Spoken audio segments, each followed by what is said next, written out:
প্রিয় শিক্ষার্থী বন্ধুরা, কেমন আছো তোমরা? আশা করি ভালো আছো। আমি তোমাদের প্রিয় সোহেল স্যার তোমাদের সাথে আছি। হিসাব বিজ্ঞান দ্বিতীয় পত্রের দ্বিতীয় অধ্যায় অংশীদারি ব্যবসায়ের হিসাব। আজকে তোমাদের সাথে এই অধ্যায়ের আমার দ্বিতীয় ক্লাস। তো প্রথমেই আমার অনলাইন ক্লাসে তোমাদের স্বাগত জানাচ্ছি।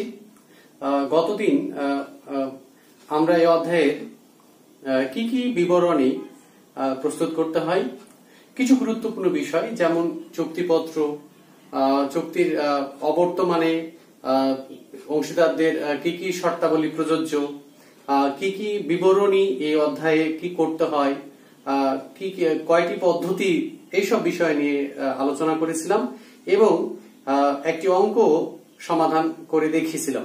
তো শিক্ষার্থী বন্ধুরা, আজকে খুবই গুরুত্বপূর্ণ কিছু বিষয় নিয়ে আলোচনা করব তোমাদের সামনে।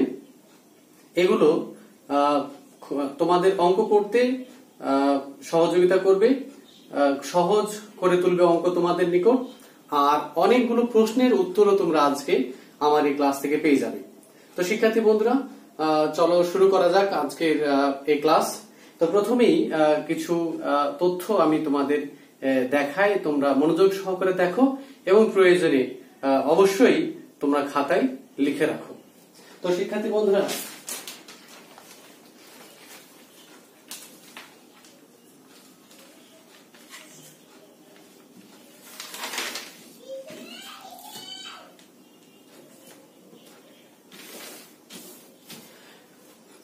খুবই মনোযোগ সহকারে বিষয়গুলো লক্ষ্য করার জন্য অনুরোধ করছি তোমাদের।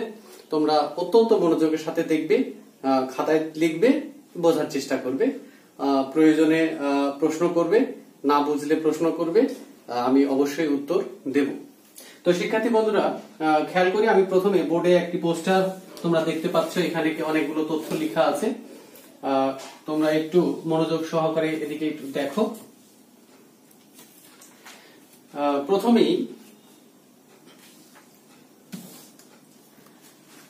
আমরা কিছু তথ্য আমি লিখে দিয়েছি এখানে। মূলধনের সুদ, শিক্ষার্থী বন্ধুরা প্রত্যেকটি অঙ্কেই মূলধনের সুদ ধরতে হবে বা ধরার বিষয়ে তথ্য থাকে। তো সেক্ষেত্রে মূলধনের সুদ বিষয়ে যদি অঙ্কে কোনো তথ্য দেয়া থাকে, শিক্ষার্থী বন্ধুরা প্রারম্ভিক মূলধনের উপর 1 বছরের সুদ ধরতে হবে। আমরা খেয়াল রাখবো শিক্ষার্থী বন্ধুরা, সেটি হচ্ছে অঙ্ক যখন আমরা পড়বো, উদ্দীপক যখন আমরা পড়বো তখন বিষয়গুলো খেয়াল রাখবো। যদি অঙ্কে মূলধনের সুদ ধরতে বলা থাকে, সেক্ষেত্রে প্রারম্ভিক মূলধনের উপর 1 বছরের সুদ ধরতে হবে। এবং যদি অতিরিক্ত মূলধন কোনো অংশীদার আনয়ন করে, শিক্ষার্থী বন্ধুরা সেক্ষেত্রে অতিরিক্ত মূলধনের উপর আনুপাতিক হারে সুদ ধার্য করতে হবে। আনুপাতিক হার বলতে যেটা বুঝছি সেটি হচ্ছে শিক্ষার্থী বন্ধুরা, সেটি হচ্ছে কখন এনেছে সেই সময় থেকে আমরা যে সময় আর্থিক লাভ ক্ষতি আবন্টন হিসাব প্রস্তুত করছি এই সময়। যেমন আমরা যদি ধরি শিক্ষার্থী বন্ধুরা, মনে করি যে কয়ের প্রারম্ভিক মূলধন 50,000 টাকা এবং তিনি একজন অংশীদার এবং তিনি 1 জুলাই তারিখে আরো 20,000 টাকা অতিরিক্ত মূলধন আনয়ন করেছেন। তাহলে এটি হচ্ছে অতিরিক্ত মূলধন এবং এটি হচ্ছে প্রারম্ভিক মূলধন।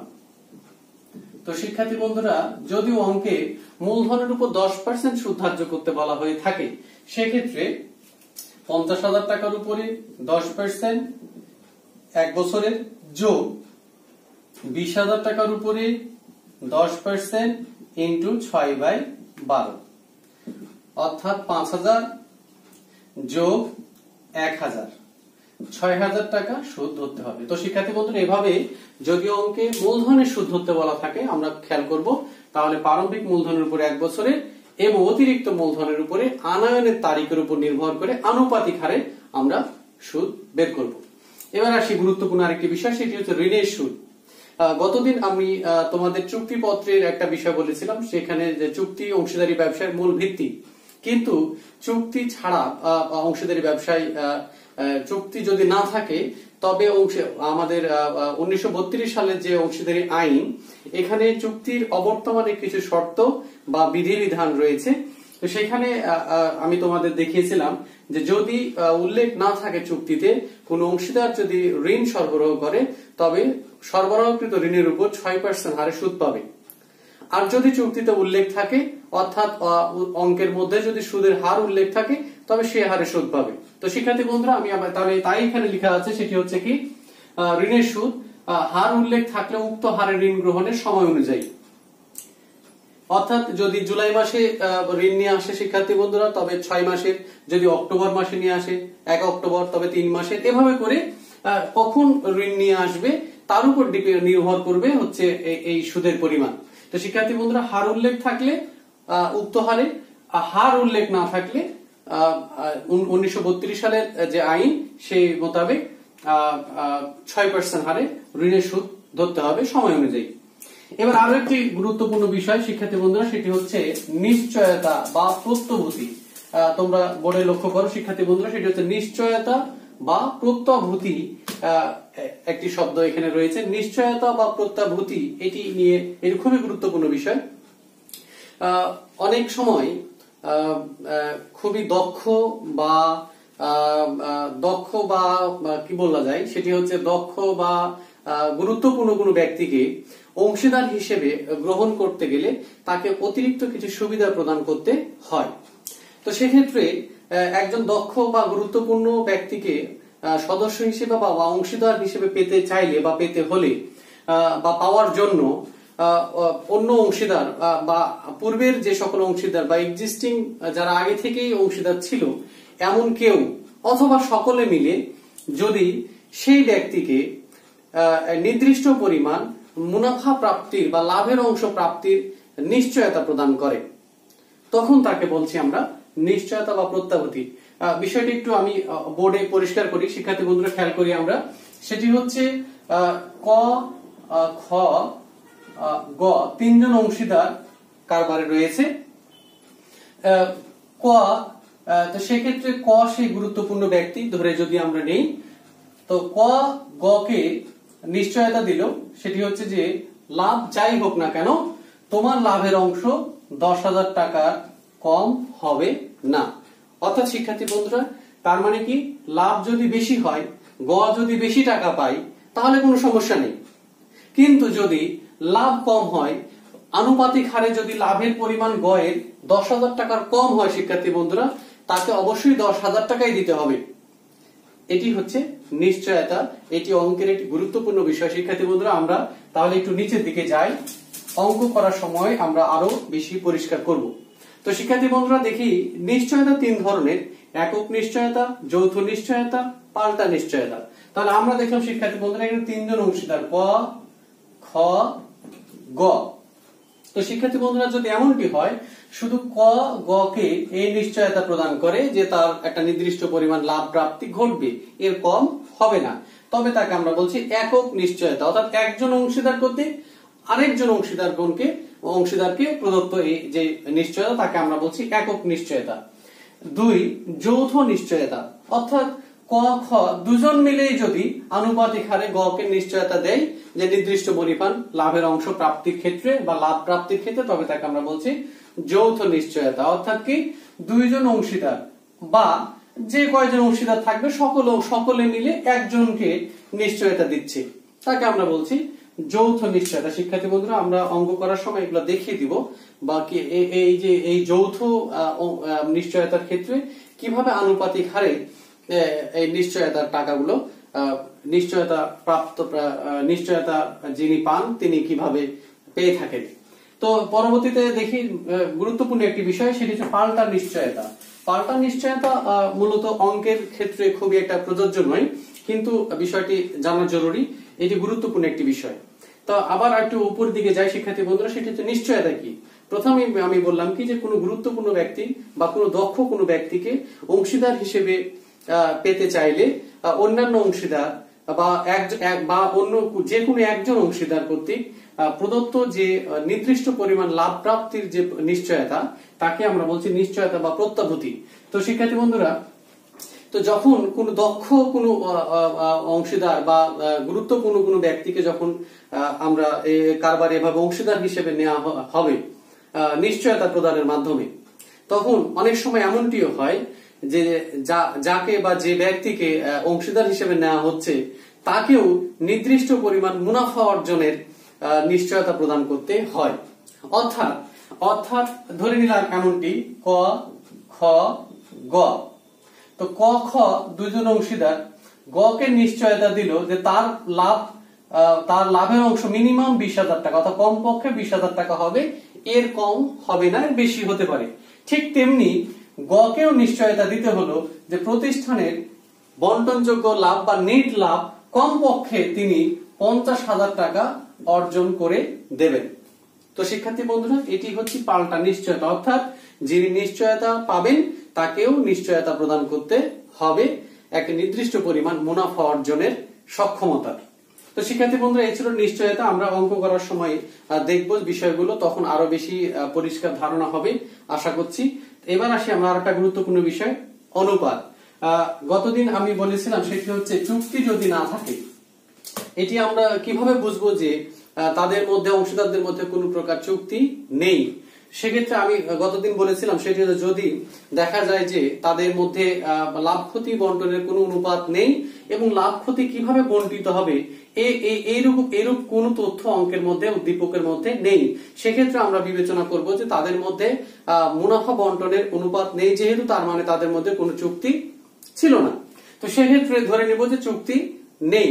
আর আমরা এটা জানি 1932 সালে অংশীদারি আইন অনুযায়ী বলা থাকে চুক্তি যদি না থাকে তাহলে সমানভাবে মুনাফা বন্টিত লাভ বন্টিত হবে, অর্থাৎ এখানে লিখেছি অনুপাত না থাকলে সমান। এরপরে আসি শিক্ষার্থীর মধ্যে সরল অনুপাত। সরল অনুপাত বলতে অনুপাতটা সরল সংখ্যায়, অর্থাৎ বিষয়টা এমন হতে পারে 2:2:1। তো শিক্ষার্থী বন্ধুরা, এটি হচ্ছে সরল অনুপাত। তো যদি সরল অনুপাতে হয় তাহলে আমরা জানি সেটি হচ্ছে ক অনুপাত খ অনুপাত গ। তো শিক্ষার্থী বন্ধুরা, তার মানে হচ্ছে কয়ের অনুপাত 2, ক্ষয়ের অনুপাত 2, গয়ের অনুপাত 1। তো সেক্ষেত্রে আমরা লাভ বন্টন হবে এভাবে করে, প্রথমে মোট অনুপাত যোগফল তাহলে 5, তাহলে কয়ের অংশ হবে, যদি ধরি যে লাভ বন্টনযোগ্য লাভ 5,000 টাকা, তাহলে কয়ের অংশ হবে 5,000 গুণন 2/5। ঠিক একই রকম ভাবে ক্ষয়ের অনুপাত হবে 5,000 গুণন 2/5, গয়ের অনুপাত হবে 5,000 গুণন 1/5। এভাবে করে বন্টন করা যাবে। এরপরে আসি আমরা শিক্ষার্থী বন্ধুরা তৃতীয় অনুপাতে, সেটি হচ্ছে কি ভগ্নাংশ। অনেক সময় অঙ্কে অনুপাতগুলো ভগ্নাংশ আকারে দেয়া থাকতে পারে। শিক্ষার্থী বন্ধুরা, আমরা খেয়াল করি ভগ্নাংশ আকারে দেয়া থাকতে পারে, সেক্ষেত্রে অবশ্যই প্রথমেই অনুপাতগুলোকে সরল অনুপাতে কনভার্ট করে নিতে হবে, রূপান্তর করে নিতে হবে, তবেই ভাগ করা যাবে লাভ। তো সেক্ষেত্রে যেটা করব শিক্ষার্থী বন্ধুরা, প্রথমে আমরা জানি এগুলো হর, এই নিচ ভগ্নাংশের নিচের নাম্বার সংখ্যা অঙ্কটাকে আমরা বলছি হর। তা আমরা প্রথমে চেষ্টা করব যে এই হরগুলোকে সমান করে নেওয়ার জন্য। এই জন্য লসাগু বের করতে পারি, এটি একটি উপায়।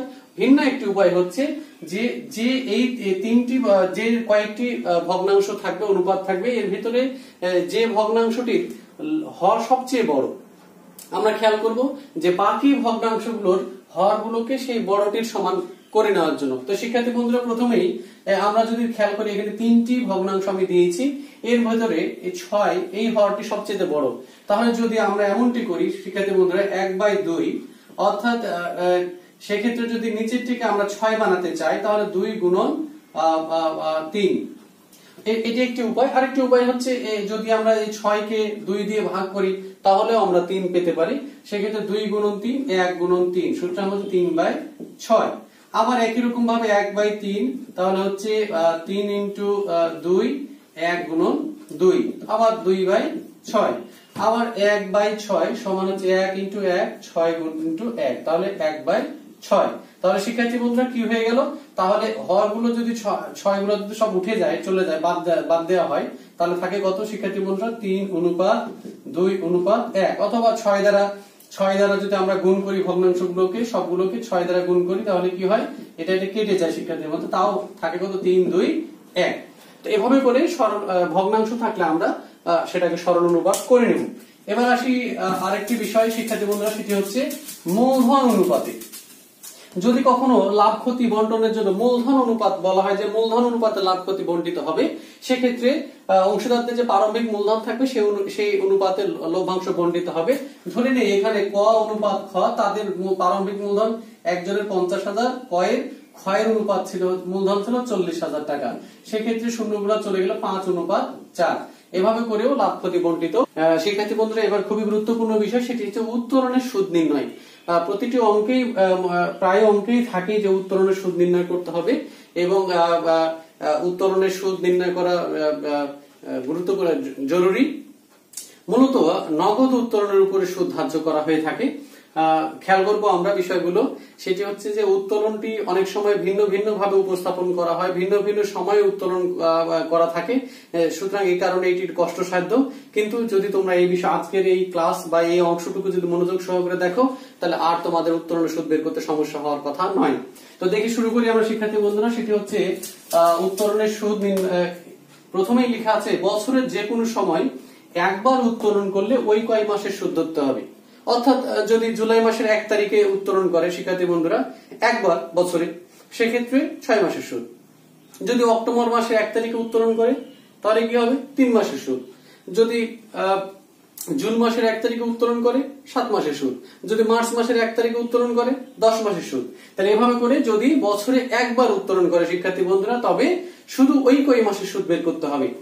এরপরে আসি শিক্ষার্থী বন্ধুরা, প্রতি মাসে বা প্রতি মাসের মাঝামাঝিতে, প্রতি মাসে বা প্রতি মাসের মাঝামাঝিতে উত্তোলন করলে 6 মাসের সুদ ধরতে হবে। শিক্ষার্থী বন্ধুরা, এটি গুরুত্বপূর্ণ বিষয়। প্রতি মাসে অথবা প্রতি মাসের মাঝামাঝিতে। খেয়াল করি শিক্ষার্থী বন্ধুরা, আমরা ধরে নিই ক একজন অংশীদার, তিনি প্রতি মাসে 500 টাকা করে নগদ উত্তোলন করেন, অথবা প্রতি মাসের মাঝামাঝিতে 500 টাকা করে নগদ উত্তোলন করেন, এবং উত্তোলনের উপর সুদ ধরার কথা বলা হয়েছে 5%। উত্তোলনের সুদ ধরতে হবে 5%। সেক্ষেত্রে সুদ বের করতে হবে 500 গুণন 5% গুণন 6। শিক্ষার্থী বন্ধুরা, আমি আবার বলছি, প্রতি মাসে, এই বিষয়গুলো অত্যন্ত গুরুত্বপূর্ণ, প্রতি মাসের মাঝামাঝিতে যদি এমনটি থাকে তাহলে সেক্ষেত্রে উত্তোলনের উপরে 6 মাসের সুদ ধরতে হবে। সেক্ষেত্রে আমরা এভাবে বের করতে পারি। এর বিকল্প আরেকটি আছে, সেটি হচ্ছে 500 গুণন 12 গুণন 5% গুণন 6/12। শিক্ষার্থী বন্ধুরা, এগুলো আমরা মনোযোগ সহকারে দেখব। এরপরে আসি শিক্ষার্থী বন্ধুরা, যদি প্রতি মাসের শুরুতে উত্তোলন করে, প্রতি মাসের শুরুতে, এটি গুরুত্বপূর্ণ বিষয়, প্রতি মাসের শুরুতে, সেই ক্ষেত্রে 6.5। মূলত উত্তোলনের সুদ ধরা হয় গড় হারে। যেহেতু প্রতি মাসের শুরুতে গড় হারে সুদ আসে 6.5 মাসের সুদ। শিক্ষার্থী বন্ধুরা, তাহলে খেয়াল করবো এখানে একই রকম ভাবে আমরা যদি সুদ ধরি, প্রতি মাসের শুরুতে ক যদি 500 টাকা করে উত্তোলন করে, উত্তোলনের সুদ যদি 5% হয়, তাহলে 500 গুণন 5% গুণন 6.5 6.5। শিক্ষার্থী বন্ধুরা, খেয়াল রাখবো, এগুলো মুখস্থ রাখবো আমরা, এবং পরীক্ষার সময় এগুলো আসবে, আর সহজেই যাতে করা যায় এটি মাথায় রাখতে হবে। এরপরে আসি আমরা 3 নম্বর অংশে, প্রতি মাসের শেষে উত্তোলন করলে 5.5 মাসের সুদ। একই রকম ভাবে 500 গুণন 5% গুণন 5 × 5, অথবা বিকল্প যেটি দেখালাম সেটিও করা যেতে পারে, 5 গুণন 12 গুণন 5% গুণন 5.5/12। এমন ভাবেও করা যেতে পারে। এরপরে আসি শিক্ষার্থী বন্ধুরা 4র্থ নম্বরে, যদি 2 মাস পর পর, খুবই গুরুত্বপূর্ণ, যদি প্রতি 2 মাস অন্তর বা 2 মাস পর পর, প্রতি 2 মাস অন্তর বা 2 মাস পর পর উত্তোলন করলে 2.5 মাসের সুদ ধরতে হবে। শিক্ষার্থী বন্ধুরা, খুবই গুরুত্বপূর্ণ, যদি ক 500 টাকা প্রতি 2 মাস পর পর 500 টাকা করে উত্তোলন করে, উত্তোলনের সুদ যদি হয় 5%, তাহলে খেয়াল করবো শিক্ষার্থী বন্ধুরা, সেটি হচ্ছে 500 গুণন 5% গুণন 2.5। শিক্ষার্থী বন্ধুরা, খুবই গুরুত্বপূর্ণ বিষয়টি।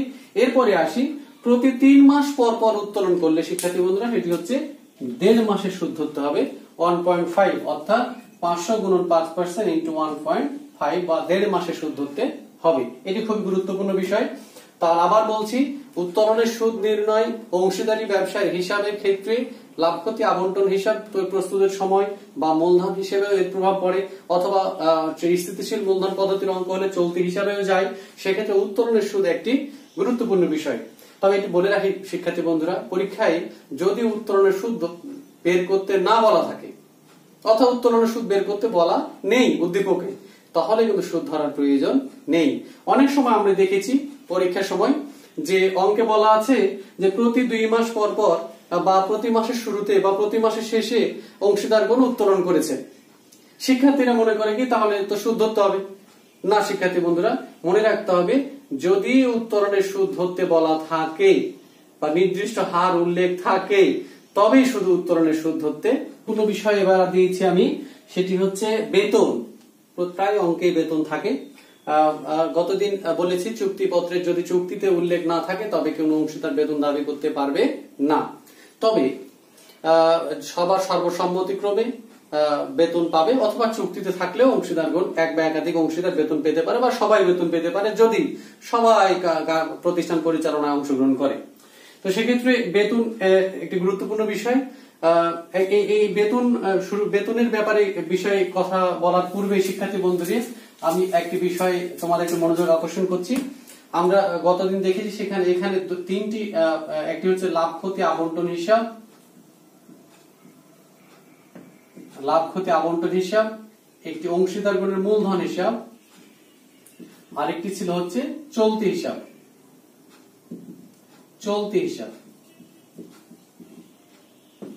শিক্ষার্থী বন্ধুরা, এই তিনটি হিসাব করার পূর্বেও একটি হিসাব কারবারে করা হয়, সেটি হচ্ছে লাভ ক্ষতি হিসাব।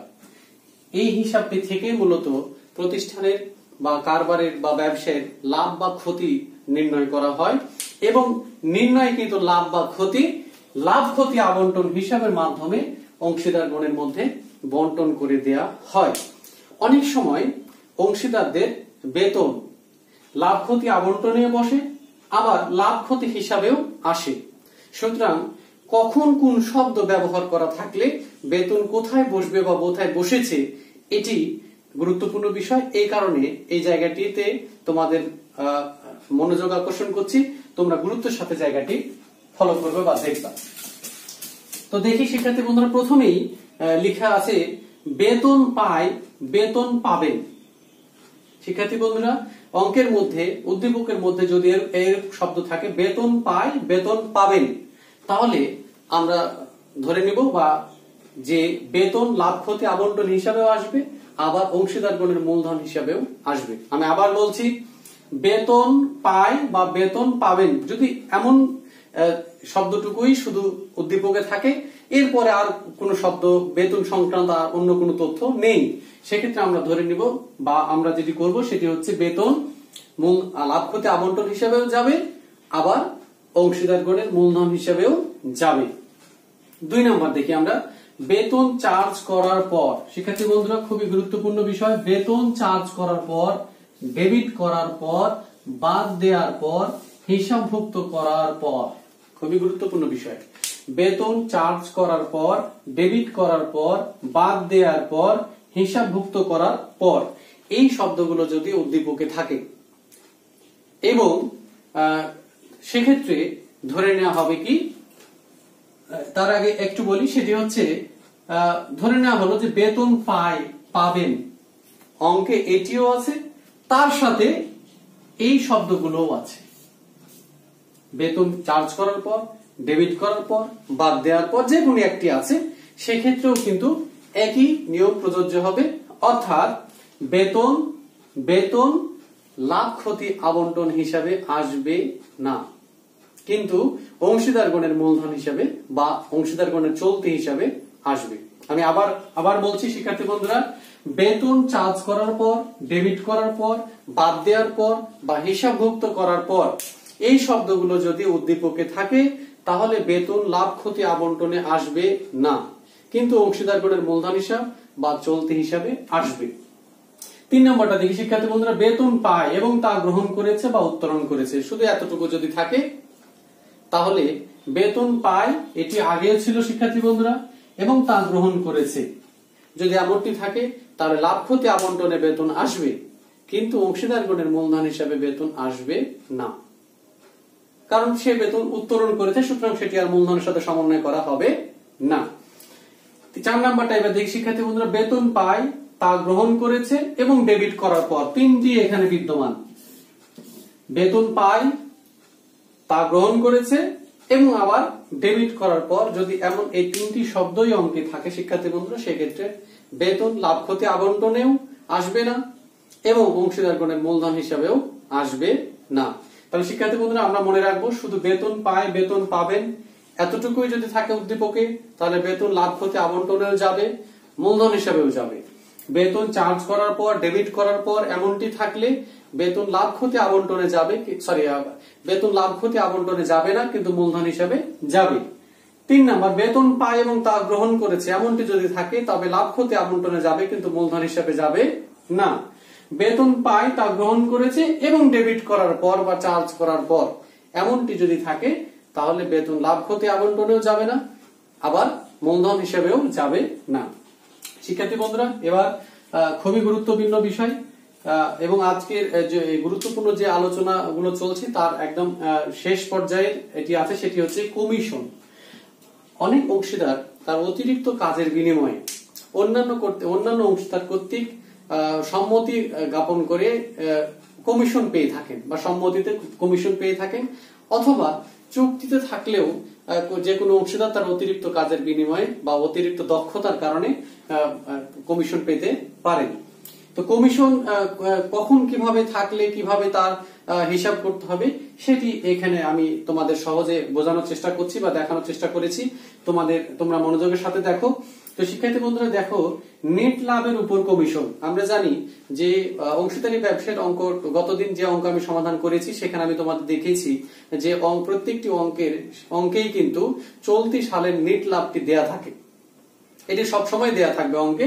তো নেট লাভের উপর কমিশন, অর্থাৎ যদিও অঙ্কে যে নেট লাভটি দেয়া থাকবে, যদি অঙ্কে লেখা থাকে নেট লাভ 50,000 টাকা এবং 5% কমিশন, 5% কমিশন পায় শিক্ষার্থী বন্ধুরা, সেক্ষেত্রে আমরা যে লাভ ক্ষতি আবন্টন হিসাব করি, আবন্টন হিসাবে ডেবিট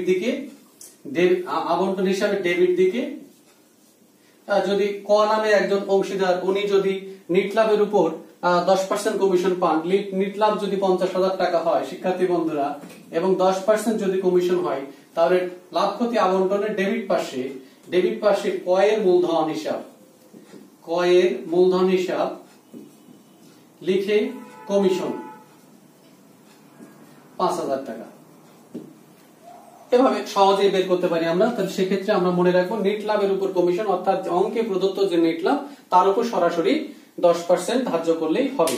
এরপরে যে বিষয়টি, সেটি খুবই গুরুত্বপূর্ণ বিষয় শিক্ষার্থী বন্ধুরা, আমি তোমাদের গভীর মনোযোগ আকর্ষণ করছি এই জায়গায়। বন্টনযোগ্য লাভের উপর বা কমিশন পূর্ববর্তী বন্টনযোগ্য লাভের উপর কমিশন। শিক্ষার্থী বন্ধুরা আমরা লাভ ক্ষতি আবন্টন হিসাব মূলত প্রস্তুত করে থাকি, সেটি হচ্ছে বন্টনযোগ্য লাভ বা ক্ষতি নির্ণয় করার জন্য।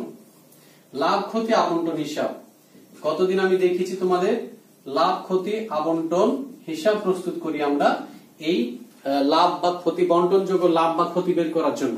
তো শিক্ষার্থী বন্ধুরা এইদিকে থাকে বন্টন, ক্রেডিট দিকে থাকে মূলত প্রথমে নেট লাভ। তো নেট লাভ ধরে নিলাম আমরা 30,000।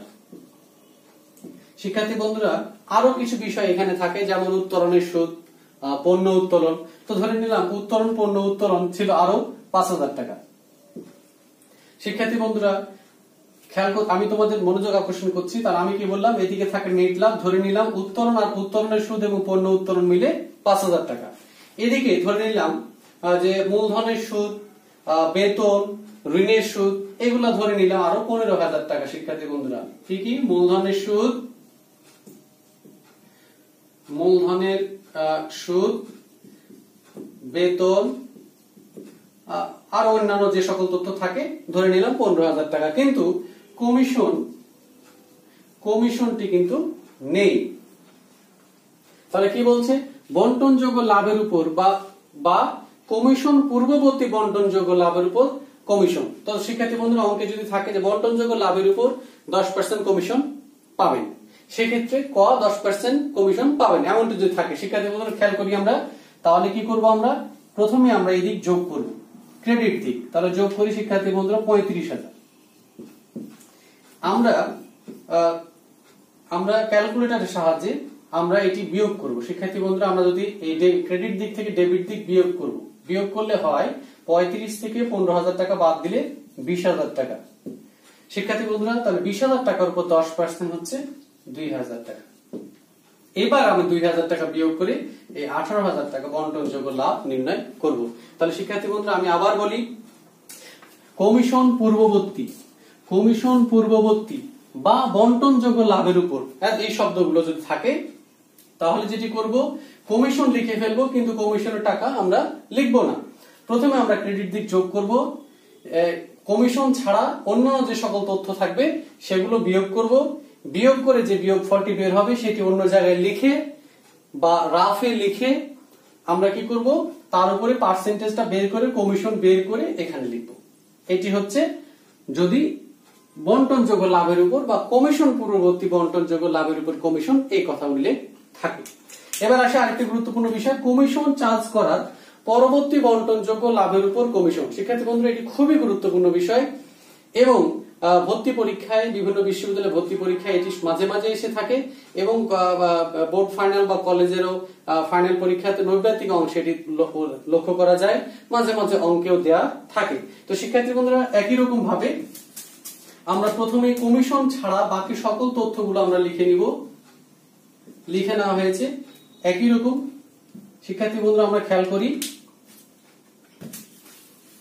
একেবারে একই রকম। তাহলে আমরা করব কি, ক্রেডিট দিক যোগ করব, আগে যোগ করলাম 35,000, ডেবিট দিক বিয়োগ করলাম, হয়ে গেল হচ্ছে 20,000। শিক্ষার্থী বন্ধুরা খেয়াল করি 20,000 এই কমিশন পরবর্তী মানে কমিশন সহ বন্টনযোগ্য লাভ। শিক্ষার্থী বন্ধুরা কারণ কি, কমিশন চার্জ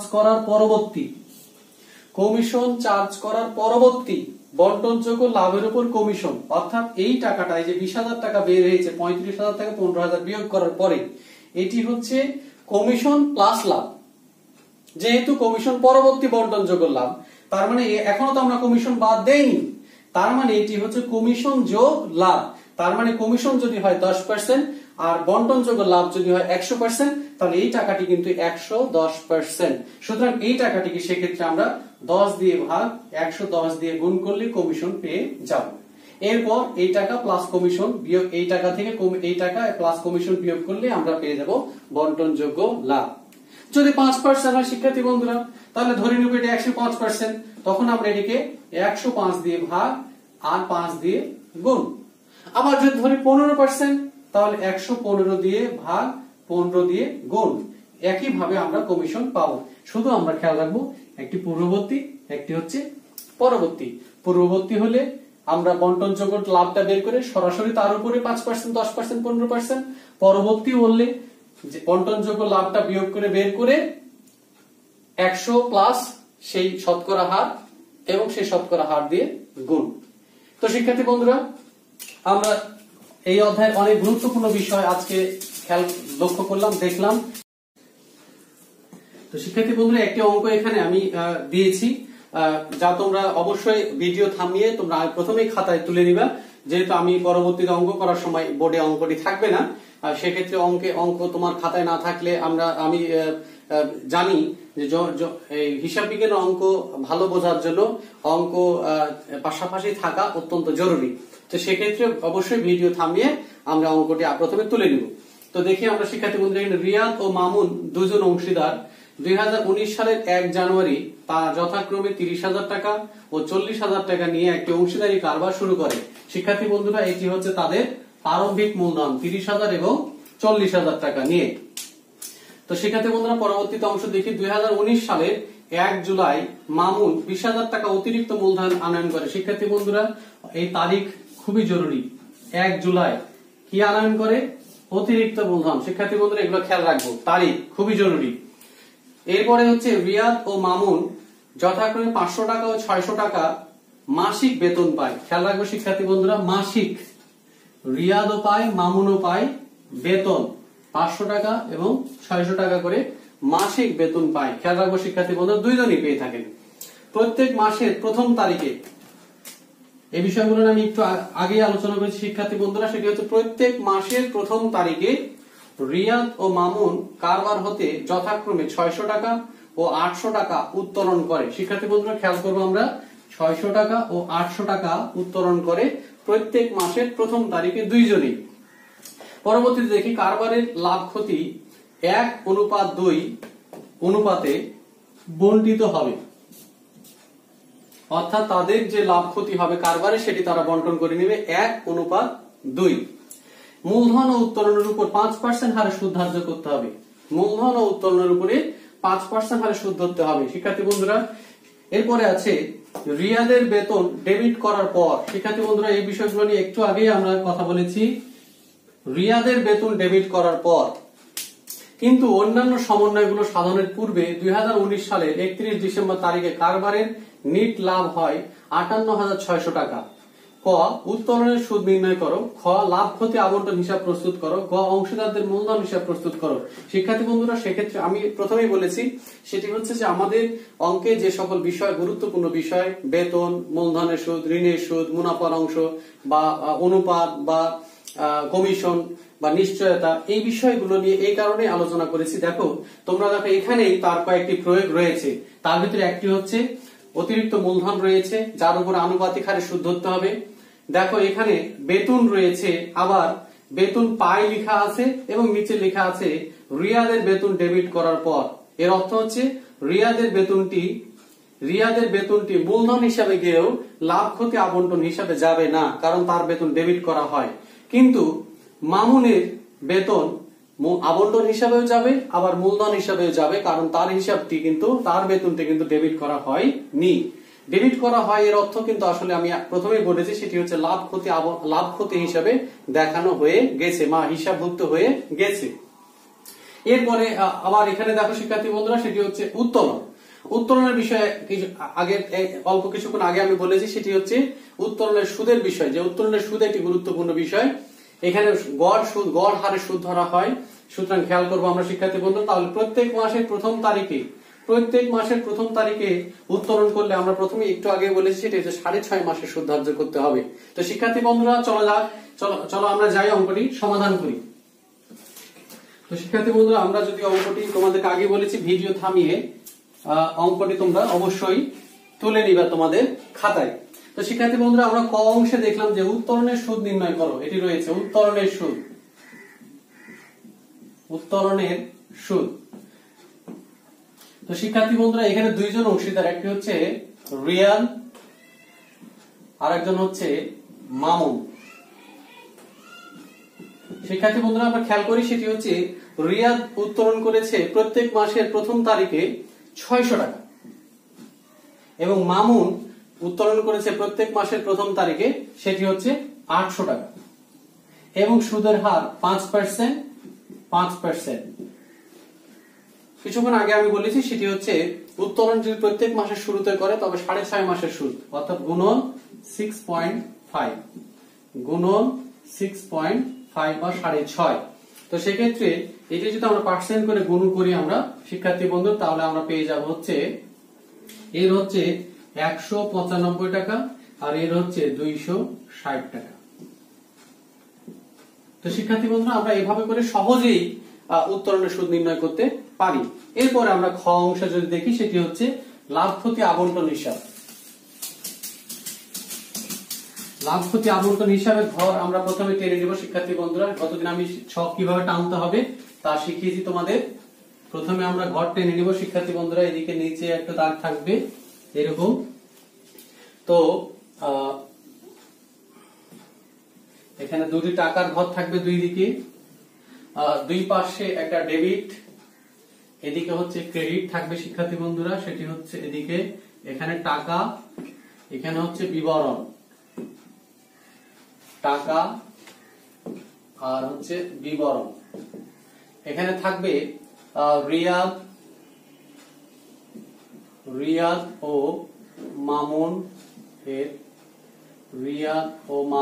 এর লাভ ক্ষতি আবন্টন হিসাব।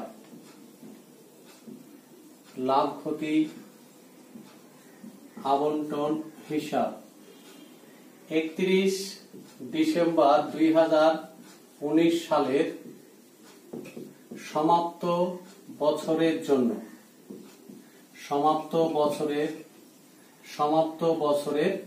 জন্য তো শিক্ষার্থী বন্ধুরা, আমি বলেছিলাম তোমাদের সেটা প্রথমেই আমরা ক্রেডিট দিক করার চেষ্টা করব।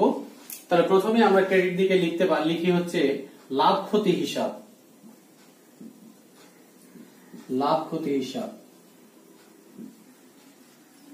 শিক্ষার্থী বন্ধুরা, গতদিন ছক দেখানোর সময় আমি দেখিয়েছি তোমাদের ক্রেডিট দিকে কি কি বসে, সেটি হচ্ছে লাভ ক্ষতি হিসাব লিখে নিট লাভ বসে।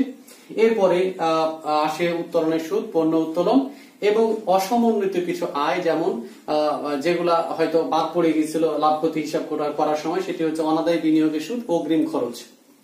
তো শিক্ষার্থী বন্ধুরা, আমাদের এই অঙ্কে এইসব ছিল না। আমাদের অঙ্কে ছিল হচ্ছে উত্তোলনের সুদ আছে এবং নেট লাভ আছে। অঙ্ক পড়ে উদ্দীপকে যা থাকবে, যে ছক ছিল এই ছকের ভিতর সকল তথ্য একটি অঙ্কে থাকবে না শিক্ষার্থী বন্ধুরা, সেটি হচ্ছে যে আংশিক থাকবে। এই কারণে অঙ্কগুলো সহজে প্রস্তুত করা যাবে যদি আমার ছকগুলো তোমাদের মাথায় থাকে বা তোমরা খাতায় লিখে রাখো। তো শিক্ষার্থী বন্ধুরা, খেয়াল করি লাভ ক্ষতি হিসাব লিখে প্রথমেই আমরা লিখে নেব সেটি হচ্ছে নেট লাভ। তো শিক্ষার্থী বন্ধুরা, নেট লাভ ছিল 58,600 টাকা। এরপরে আসবে উত্তোলনের সুদ। তার আগে আমরা লিখে নিব অংশীদারগণের মূলধন হিসাব। শিক্ষার্থী বন্ধুরা, আমরা একটু মনোযোগ সহকারে দেখি মূলধন হিসাব। উত্তোলনের সুদ।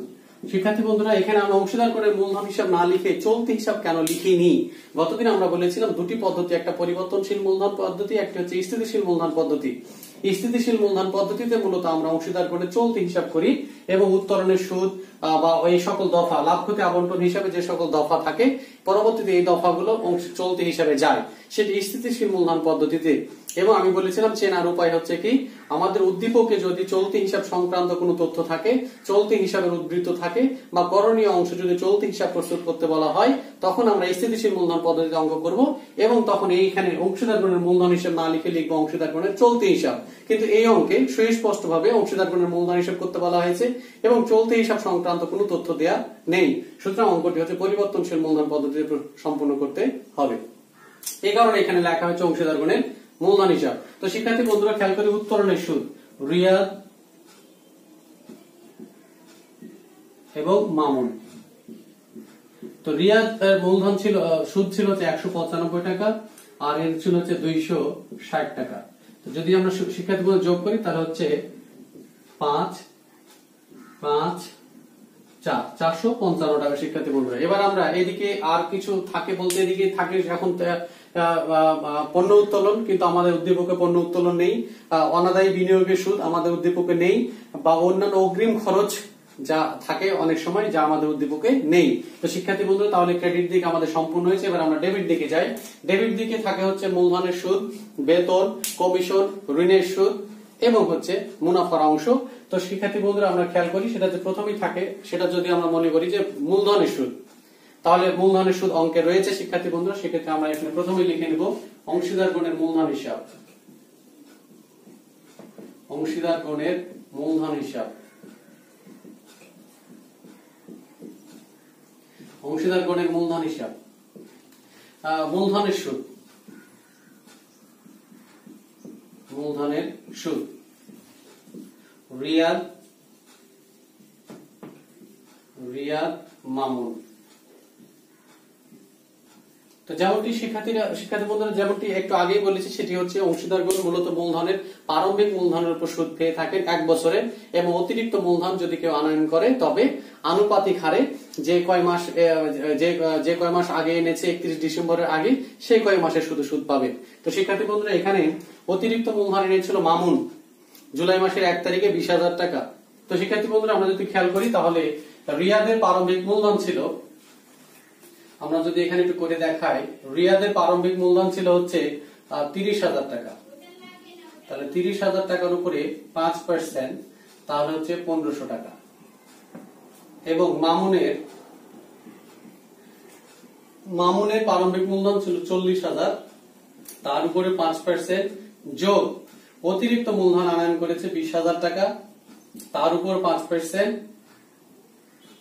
যা সে এনেছিল হচ্ছে জুলাই মাসের 1 তারিখ, অর্থাৎ 6 মাসের সুদ। তো সেই ক্ষেত্রে 4,000 টাকা 5% 2,000, 20,000 টাকা 5% 1,000 এবং তার অর্ধেক অর্থাৎ 500 টাকা। তাহলে হচ্ছে সুদ হচ্ছে 2,500 টাকা, অর্থাৎ মোট সুদ দাঁড়ায়, মূলধনের মোট সুদ হচ্ছে 4,000 টাকা। তাহলে মূলধনের সুদও আমরা বের করে ফেললাম। এবার আসি শিক্ষার্থী বন্ধুরা, সেটি হচ্ছে আমাদের উদ্দীপকে আরো ছিল সেটা বেতন। তো শিক্ষার্থী বন্ধুরা আমরা খেয়াল করে দেখেছিলাম অঙ্কে উদ্দীপকে ছিল রিয়াদের বেতন ডেবিট করার পর। তাহলে রিয়াদের বেতন লাভ ক্ষতি আবন্টন হিসাবে আসবে না, তাহলে শুধুমাত্র মামুনের বেতন লাভ ক্ষতি আবন্টনে আসবে। তাহলে এখানে আমরা লিখবো মামুনের মূলধন হিসাব, মামুনের মূলধন হিসাব বেতন।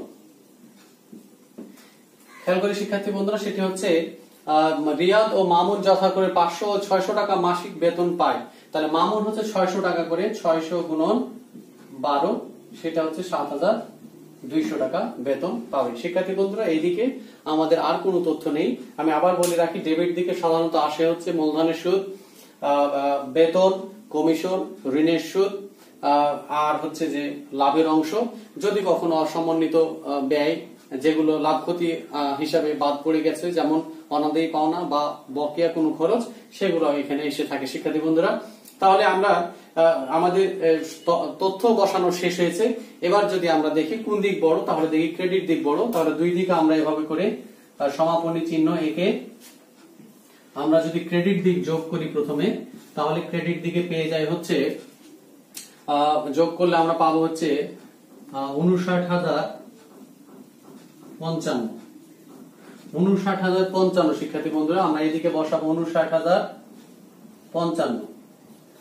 এবার যদি আমরা বিয়োগ দিই শিক্ষার্থী বন্ধুরা, এদিক থেকে পার্থক্য বের করি, তাহলে পার্থক্য পাই 47,855। তো শিক্ষার্থী বন্ধুরা এটি মূলত বন্টন যোগ্য লাভ। এবার আমরা দুইজন অংশীদারদের মধ্যে যদি ভাগ করে দেই, তাহলে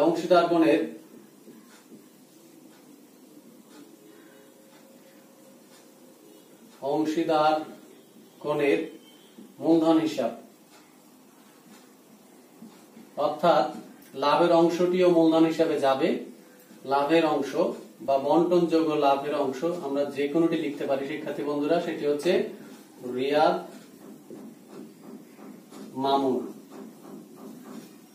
তো শিক্ষার্থী বন্ধুরা এইটি লাভ, অর্থাৎ এই লাভটাকে আমরা দুইজনের মধ্যে ভাগ করে দিব এবং তাদের অনুপাত ছিল হচ্ছে 1:2 এবং তাদের মধ্যে একটি চুক্তি রয়েছে। যদি এই অনুপাত না থাকতো শিক্ষার্থী বন্ধুরা, তাহলে আমরা ধরে নিতাম তাদের মধ্যে চুক্তি নেই এবং সমানভাবে তাদেরকে মুনাফা ভাগ করে দিতাম।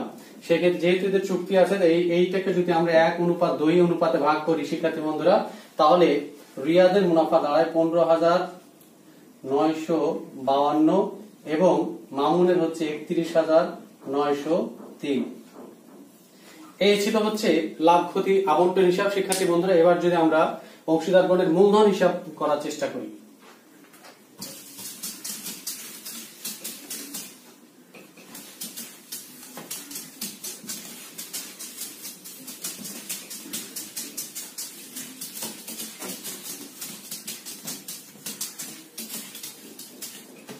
তো শিক্ষার্থী বন্ধুরা আমরা একটু খেয়াল করি, সেটি হচ্ছে অংশীদারগণের মূলধন হিসাব আমরা করার চেষ্টা করছি।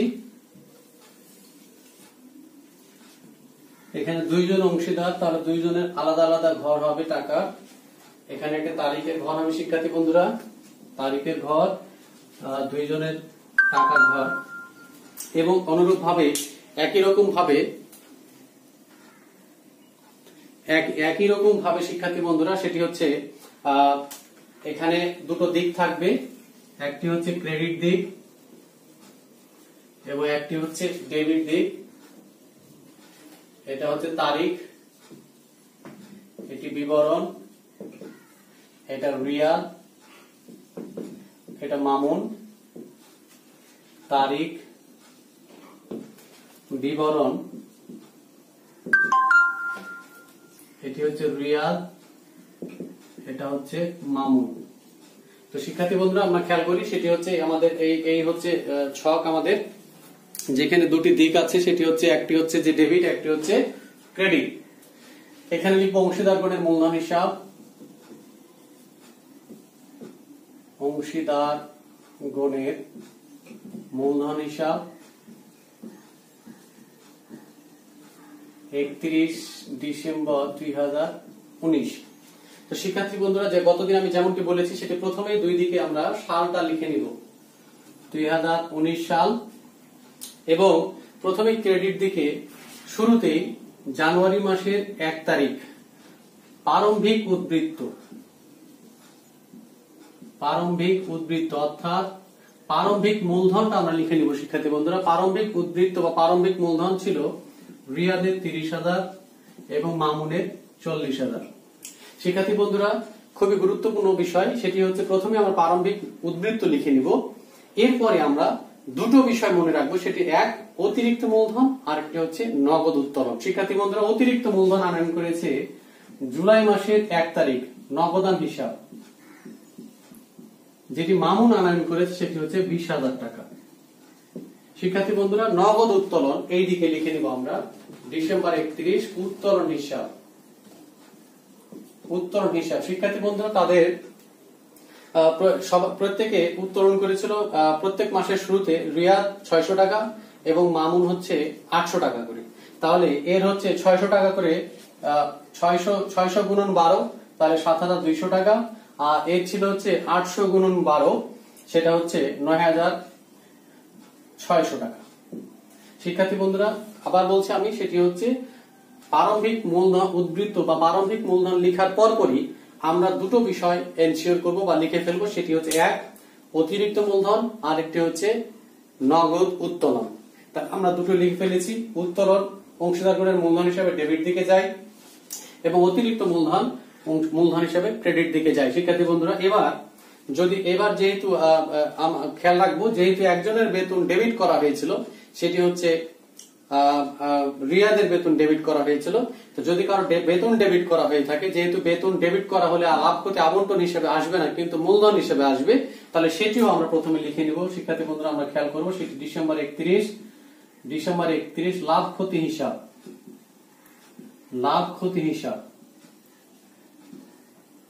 শিক্ষার্থী বন্ধুরা, লাভ ক্ষতি হিসাব লেখা হয়েছে কারণ হচ্ছে কি, কারণ ছিল যে এই বেতনটি, এই রিয়াদের বেতনটি লাভ ক্ষতি হিসাবে লেখা হয়েছিল, আবন্টনে লেখা হয়নি, লাভ ক্ষতি হিসাব থেকে এখানে এসেছে, এই কারণে লাভ ক্ষতি হিসাব লেখা হয়েছে।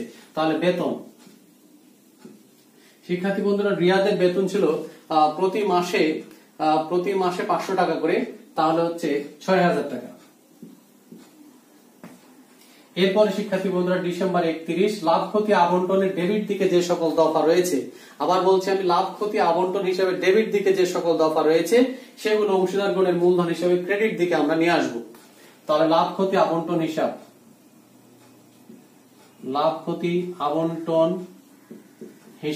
তো শিক্ষার্থী বন্ধুরা, লাভ ক্ষতি আবন্টন হিসাব লিখে প্রথমে আমরা লিখব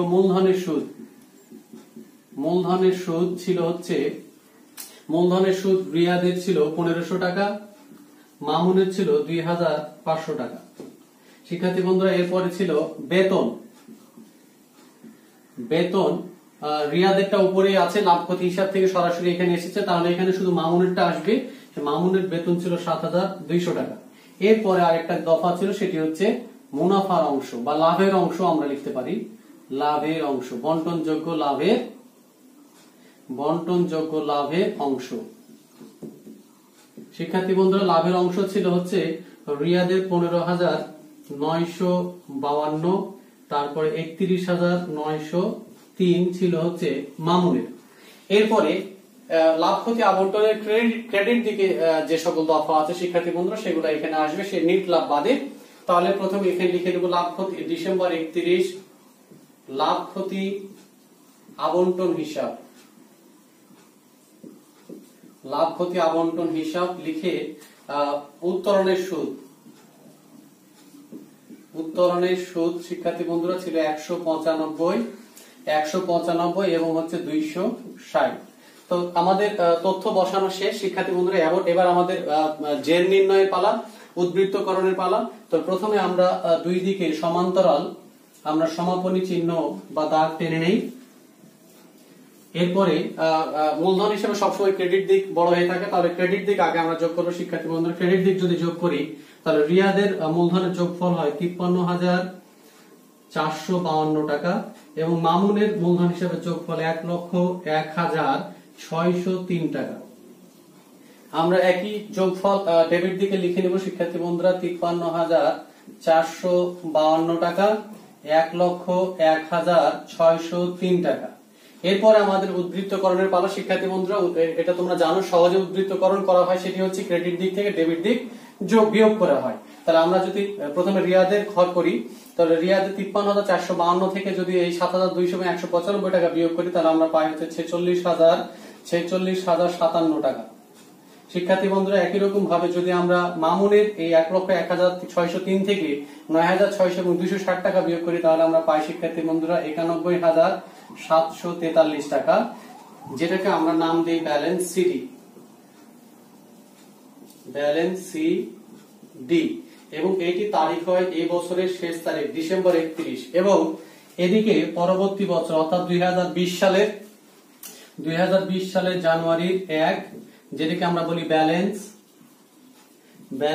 বিডি। শিক্ষার্থী বন্ধুরা খেয়াল করে আমরা ব্যালেন্স বিডি, এই সিডিটা এখানে এসে ব্যালেন্স বিডি হবে 46,057 টাকা 91,743 টাকা।